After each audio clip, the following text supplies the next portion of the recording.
Baik Ustazah, kami akan lakukan postmortem untuk mengesahkan punca kematian mangsa. Jika benar ini insiden, pasti akan terbukti menerusi postmortem. Baik. Terima kasih Tuan. Sama-sama. Ustazah, apa yang dah jadi ni Ustazah? Macam mana Raihana boleh mati? Kita orang.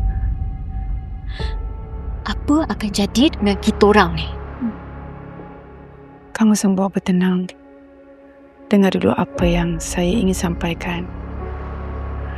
Raihana sebenarnya menerima hukuman. Dia telah melanggar pantang larang sumpahan.